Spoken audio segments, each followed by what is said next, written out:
Welcome to No Stats, what we call it, how we see it. Back again with another one. Yes, Favorite sir. segment of the day, man. We just Hold on, wrapped Blake. up Where the- you at? Where you at? Oh, chill, man. I'm in a little. Where you at, bro? You I'm in in the St. telly? Louis, Missouri, man. No Stats tuning in from St. Louis, Missouri. And bear with me out there, folks. Was playing in a basketball tournament, so my voice is a little shot right now. I'm constantly talking. I'm one of those guys. I'm yelling from the bench, so my voice is a little raspy right now. So just bear with me a little bit. But we tuning in from St. Louis, Missouri, man. I'm hyped to be out here. Just took a tough loss in the Final Four, so a little down about that. But we still banging out no back. stats, baby. Yes, we sir. We Yes, still sir. getting right. Seth, man, we had some crazy playing games, bro. Like, I think me and you was both wrong on the Miami Heat Hawks game, which was, I think at one point the game was 62-39. I'm like, eyes like this, like the fuck. But and then we had Oklahoma City, who was a freaking dog team, man. Very hungry. Against the Pelicans, who I had coming out of this matchup, but we're gonna put a little tally in. Seth loves being right. It's a lot of tallies on my side. Yo, so Hold on, bro. You could have made your bed up in the back. Yo, look. I was like, yo, can I get it ready? Chill. I'm gonna keep my shoulder over there. Y'all don't look back there. I had the bag. It looked even crazier before we hopped on, man. But I want to first touch on this Heat and Hawks series. I want to hear some of your thoughts. And do you think the Hawks? I mean, obviously, who are they going to play now? Boston. They're going to play Boston. I just want to hear a little bit of your preview on that series as well. But give me your take on this that Heat and Hawks game. Yeah, it wasn't nothing like I expected. And I came away, I'm going to break down the game, but I came away at the end of that game thinking that it might be time to blow the Miami thing up. Like, I don't know, bro. I think we keep looking at Miami like bubble Miami team because they have a lot of those pieces still in place.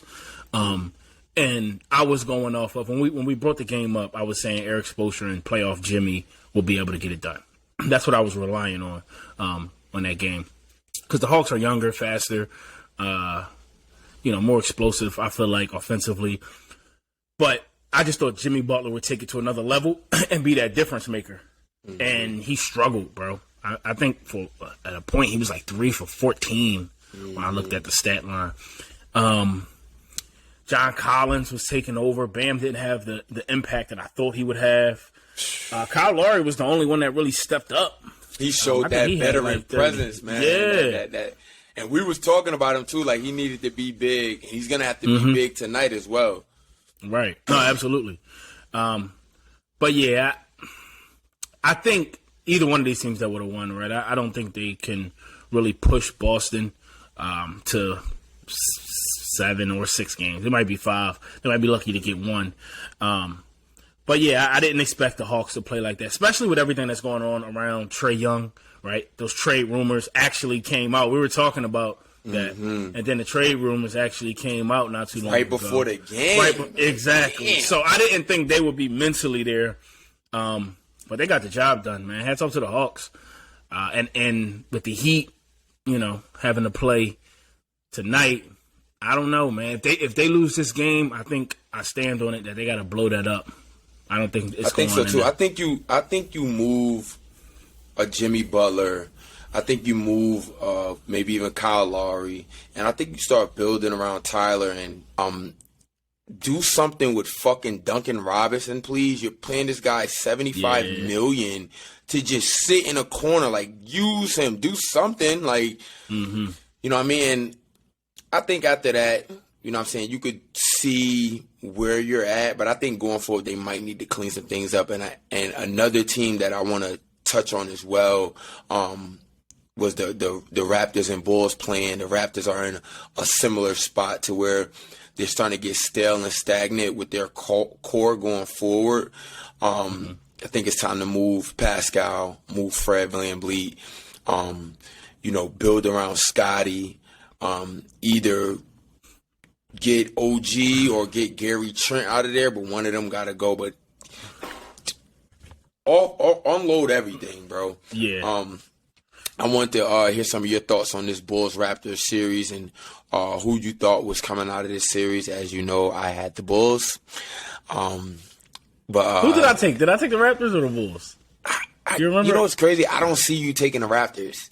We got to go back and check that. I don't see you taking the Raptors. I think I took the Bulls, and I think the reason I would have taken the Bulls was DeMar, a little revenge game for DeMar. Yeah, you did say that. And they just got more pieces. Yeah, I think I did pick the Bulls because I was saying Levine, DeMar, Vucevic, P-Beth.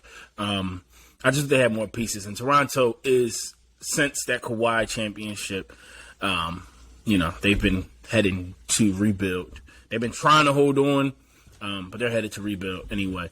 But it was the opposite. I thought DeMar was going to snap, but Zach LaVine was going crazy. I mean, 30 in the second half. And that's why the Bulls are scary, right? Because you got two dudes who can give you 40. Yes. A lot of teams don't have that. And I don't think the Raptors have that to a lesser degree, right? I guess Fred VanVleet can give you 40. But they don't have the same impact as, DeMar. At all, man. Fred was like 1 for 7. Like going to the basket, he was struggling a little bit. Right. And quickly, because I remember that when the Knicks in the free agency, the Knicks were talking about landing Fred VanVleet, and they ended up getting Jalen Brunson. I think they escaped one. Yeah, absolutely. Fred wanted big money, and I think they chose the right path. He has a sporadic game. Like I like his poise sometimes in the control, but sometimes he gets out of control. Sometimes he's taking some of the wildest of shots. And I think Jalen Brunson just has more control of his game, more control of the game as a whole. And we obviously seen that last year when he won those 2 games for the Dallas Mavericks against Utah. Yeah.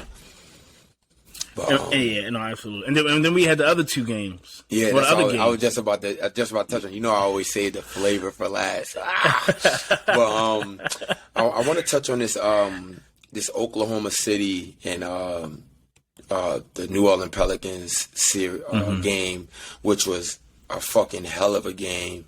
I had Pelicans coming out of this one. I even had the Pelicans winning the game tonight and securing the 8th seed to play the Nuggets. But obviously OKC had other plans. What are your thoughts on this OKC team, man? And do you think they could get it done tonight and secure that 8th seed? I think they can, bro. I think Minnesota kind of. First of all, they played the Lakers really well. I know we're going to touch on that, but they had chances to win that game. They were up big. Minnesota is the better team on paper, but OKC, I just feel like those dudes.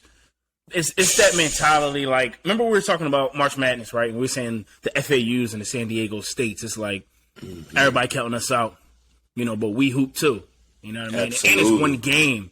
It's one game. Shea is I think Shea's going to be the best player on the floor.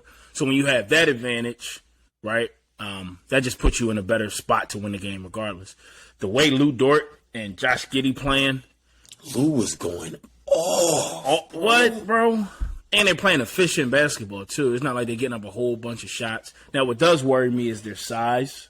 I thought that too versus the Pelicans as well, but I don't know what the fuck, like. Yeah. Because they're very thin in the front court, bro. Very thin. They are, bro. But I just think the difference in that Pelicans game was, they were a little more efficient. Correct me if I'm wrong, but CJ ain't play all too well. He was dealing with something was going on with his thumb. He got that brace. He got a brace on, right? Yeah. Yeah, so I think they're just dealing with their own stuff. And not to even get off, track here, but did you see his interview on how he was saying, he plays through things no matter what. If he's available, he's going to be ready to play. And I did. A little bit of the media was, taking it as, him kind of taking a little shot at Zion because Zion's in warm-ups doing fucking windmills and drop-step dunks, and you're not playing, bro. Like, what I'm saying? Like, what? And it could be some sticky stuff there to where it's like the organization's like, hey, like you're not ready. But then I seen something a couple weeks before saying that Zion says that he's going to be ready when Zion's ready. So I don't know if the ball was in his court and stuff like that. But this is 2 years in a row, man. Like, I'm going to keep it a buck, bro. Zion don't want to be there. Nah. I don't think Zion wants to be in New Orleans, bro. Like, I seen something the other day, and it was like he's played like 110 games in 4 years. Bro, and you're supposed to be itching and dying to get back on that court, right? And I think Zion came out and said, if I'm not 100%, I don't want to hurt my team. I don't want to be out there hurting my team and forcing it. Bro, y'all trying to make the playoffs. You are the franchise player. I know B.I. has been playing phenomenal, but you got to come help your team. You supposed to be heading this ship. I don't know, man. To not come back there, I just don't think he want to be there. And if I'm the Pelicans organizations, at this point, I'm going to try to get something for him before he come back next year and get hurt again. Because then if he comes back next year and get hurt again, now his stock is plummeting. His stock is way down. And I don't know what the hell he's doing. Like, I try not to get into the whole weight thing because he is he makes it work. But he just be looking just so out of shape on the sideline. In the interview, bro. Like, and New Orleans might have been a bad spot for him because, they got that crawl. He down there eating good. That jambalaya and that crawfish. He down there gumbo. He ain't fucking gumbo and a whole bunch of bread. Like, yeah, bro. So I think the Pelicans got some things to figure out. Back on OKC front, though. They're a young team, right, that's having some success, and they got like 1,000 draft picks. And you still got Chet on the bench. They were over under Chet. On wins was like 21. They doubled that shit damn near. Like, it's wild, the momentum that they have right now. And what you was about to say about Chet? I forgot all about Chet. I forgot that he, was hurt. So who do you have in that Timberwolves? I think the flame burns out, man. I think the Timberwolves get it done.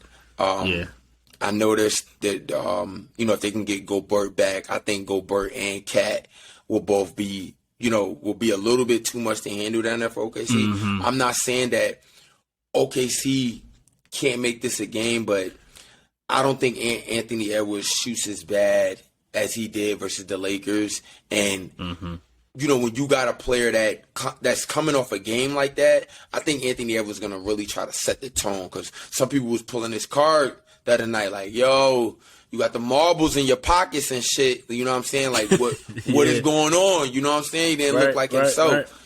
So I think that Cat is the X factor, though. Like, if you look in that Lakers game, he was dominating in the first half for I think he had like 19 going into the half maybe. And then you finish with 24. I think he was scoreless damn near in the fourth quarter. And it just disappearing and shit. Yeah, and jumping on that game, I don't want to touch on, I know we're going to touch on it, but during that game, bro, like you said, the first half he was so effective, right? And I had Minnesota in a good spot. During that second half, I don't know if they weren't game planning to try to give him the ball more, but he just wasn't calling for the ball. They had so many opportunities where it was Austin Reeves on them, and Schroeder was, they got the switch that they wanted, and they didn't even look his way, or he didn't even put his hand up. I don't know, man. Man. Yeah, and you know how Shaq be feeling about that. He was talking about it on Inside the NBA afterwards, like, yeah, you gotta get that ball. Let motherfuckers know I'm only fucking ball. I'm only 6'2". If somebody 5'10" on me, you better give me the thing right. Hey, yo, I'm pointing to the fucking wing. Bring that shit to this wing. Yeah. You can't make the pass. Bring that shit over there and throw it to this hand. But exactly. Cat, I feel as though he tends to get lost in the offense, and we could transition to this series now because once again the game is going on and. I think the Timberwolves are up 5. I got the text ready. I'm like, you sent it too. I'm texting him. I said that shit. I said, I'm texting him now. Because, bro, you was like, I don't think Mike Conley. Something about Mike Conley. And that man was out he was there. on off. But wait. How about AD with that dumbass foul to take it into overtime, bro? Yo, I thought the Lakers were going to lose after that. I'm like, bro, me too, man. And then it's always like the Lakers scare you the most in these late game situations on the defensive side of the ball. I'm not even scared about them executing offensively. I agree. It's the defensive breakdowns and the miscues and the overhelping, leaving the shooters. Like, think about it. You got that Indiana Pacers game with the overhelp. Fucking Nimrod, whatever the hell his name is, hit the three to beat them. Then you got the Kyrie situation. Whatever. And I don't even mean to butcher your name, my man. You know what I'm saying?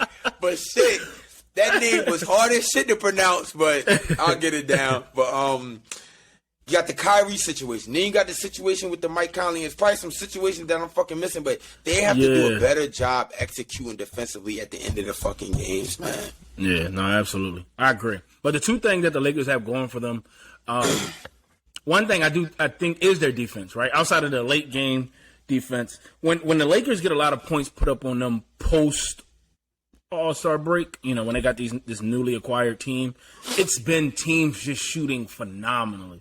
Like, I don't think it's been horrible defense. Like, those few games where, I forget who it was during the end of the regular season. Somebody blew them out. Well,